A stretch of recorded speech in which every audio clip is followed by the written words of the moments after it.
चलते चलते तुम्हें एक बात बता दूं, बहुत सारे लोग उस बैठे होंगे वैसे भी मेरे दोस्त, कई लोग मुझे कहा करते हैं अजमेर शरीफ होए हैं। मैं गया कई बार, एक दो दफा गुजरात जाते हुए भी रास्ते में रुका,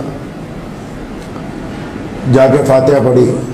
मुझे कई लोगों ने पूछा अजमेर शरीफ होए हैं, कईयों ने कहा सरहंद शरीफ चलें जुमेरात को, कईयों ने कहा कलियर शरीफ होए हैं, कश्मीर में दरगाह है हजरत बल और बड़ी बड़ी दरगाहें हैं। तो मेरे पारिवारिक दोस्तों ने कई बार मुझे पूछा कि चलें उस्मान भाई, मैं चलो। वो कहना पंजाबी च ना फतवियां विच फसा सानू कोई यार दी गल सुना सन।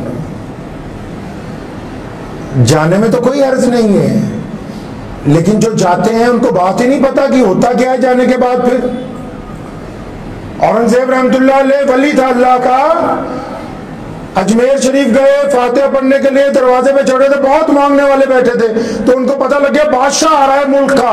तो चलते चलते जब सीढ़ियां चढ़ रहे थे, एक फकीर, बड़े चालू भी होते हैं फकीर, उसने औरंगजेब का लिबास पकड़ लिया, कहने लगा बादशाह 20 साल से यहाँ बैठा हूं, अंधा हूं आंखों से, और मेरा कुछ बना दे। औरंगजेब ने उसे दोनों बाजू पकड़ के खड़ा किया, पूछा अच्छा 20 साल हो गए यहाँ? फरमाया हाँ जी 20 साल हो गए। उसने सोचा बादशाह को रहम आ गया, अब मुझे कोई जागीर दे देगा, कोई अशरफियों का थैला दे देगा। तब 20 साल हो गए यहाँ का अजमेर शरीफ में, आंखों से नजर नहीं आता? हजरत नजर नहीं आता, ख्वाजा के दरबार पे बैठा हूँ 20 साल हो गए। अपने 2 गनमैन बुलाए सिपाही, फरमाया अंदर जा रहा हूँ, सलाम पेश करके जितनी देर बाद आऊं, अगर तो इसकी आंखों की रोशनी लौट आए तो ठीक है, वरना मुझे वापसी आता देख के इसकी गर्दन उतार दी जाए। औरंगजेब रहमतुल्लाह अलैह अंदर गए। हमारी तरफ फातिहा पढ़ने वाले तो लोग नहीं थे ना पहले, आजकल तो लोग गए, जाके बस एक झाड़ू सिर पे मरवाया और जाते ये भी नहीं पता पाक है नपाक है, गुस्ल किया नहीं किया, नमाज फजर की पढ़ी नहीं पढ़ी, बस गए। जो अल्लाह के वली जब वलियों के पास जाते हैं तो उनकी बात और होती है कुछ। तो औरंगजेब रहमतुल्लाह अलैह जब गए अंदर, काफी वक्त बाद आए इधर, ये बाहर रो रो के दुआएं कर रहा कि अल्लाह बादशाह आया हुआ है, रोशनी है नहीं आंखों की, 20 साल हो गए ख्वाजा के बाहर बैठे हुए, रसूलुल्लाह सल्लल्लाहु अलैहि वसल्लम के सदके अपने इस वली की तुफैल, या तो आप मुझे आंखों की रोशनी दे दे, नहीं तो ये तो मेरी गर्दन आज मार ही देगा। आप पढ़े फतावा आलमगीरी को, लिखा है कि औरंगजेब जब बाहर आया, आने से पहले उसके सारे तब्क रोशन हो गए, अल्लाह ने दुआ भी सुन ली और उसको नजर भी आने लगा।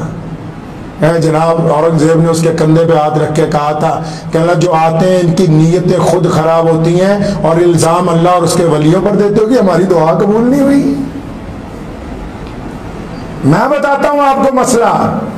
लोग कहते हैं देवबंदी वलियों की नहीं मानते, कौन कहता नहीं मानता?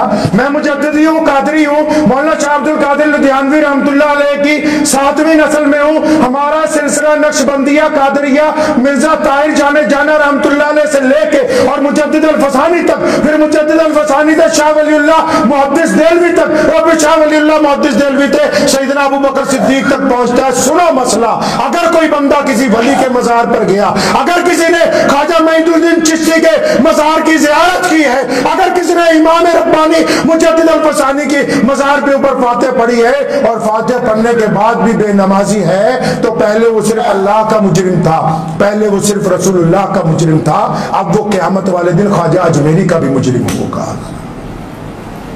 ये नहीं बताया किसी ने। अब ये वहां वली के मजार पर जाने वाला, अरे वो वली ऐसे नहीं बन गए, उन्होंने जिंदगी नशावर कर दी रसूलुल्लाह की इताअत में। अब अगर अजमेर जाने वाला, सरहंद जाने वाला, हजरत बल जाने वाला अपने वली के रोजे पर हो के और उसके आगे फातिहा दुरूद पढ़ के और वहां पर सलातो सलाम पढ़ने के बाद अल्लाह से बेवफाई करता है और फिर उसको मुअज्जिन की आजान नहीं सुनती और फिर उसको रसूलुल्लाह का हुक्म याद नहीं रहता, तो पहले सिर्फ अल्लाह और रसूलुल्लाह का मुजरिम था, अब क़यामत वाले दिन अल्लाह के वलियों का भी मुजरिम होगा। वो भी साथ में पकड़ के कहेंगे या अल्लाह ये बंदा नहीं छड़ना, इन्हें साढ़े नाल भी धोखा किया है। ऐदा ही थोड़ी गड्डी चलती है, वो अल्लाह दे यार है। बात पल्ले पड़ गई नहीं, चलो उठाओ गाड़ी सरहंद चले। मैं तो कहता हूं रोज जाइए, लेकिन करीना बदल के आइए जिंदगी का। इसलिए अपने दिल के अंदर इस बात को ठान ले कि हमने रसूलुल्लाह की इताअत करनी है। वलियों का एहतराम उनकी बातों को मान कर होता है। यही तो बैतुल्लाह की अज़मत है, रसूलुल्लाह सल्लल्लाहु अलैहि वसल्लम की शान है कि देख लो, आप 20 दफा अजमेर जाते हो, जैसे जाते हो वैसे ही आते हो। रास्ते में गाने सुनते गए, गाने सुनते ही आते हो। हाजी को देखो, हज करने के लिए निकलता है, लोगों से माफिया मांगता हुआ जाता है। अल्लाह के घर का मुकाबला कायनात की कोई इमारत नहीं कर सकती, कोई इमारत नहीं कर सकती अल्लाह के घर का मुकाबला कायनात की। अल्लाह के घर की तरफ जब बंदा जाता है, माफिया मांगता जाता है, और जब आता है तो वापस गर्दन का सरिया निकाल के आता है, फिर सारी जिंदगी लोगों के साथ मोहब्बत ही बांटता गुजार देता है। दुआ कीजिए अल्लाह ताला मुझे भी और आप सबको भी इन बातों पे अमल की तौफीक अता फरमाए। व आखिर दावाना अनिल हम्दुलिल्लाहि रब्बिल आलमीन।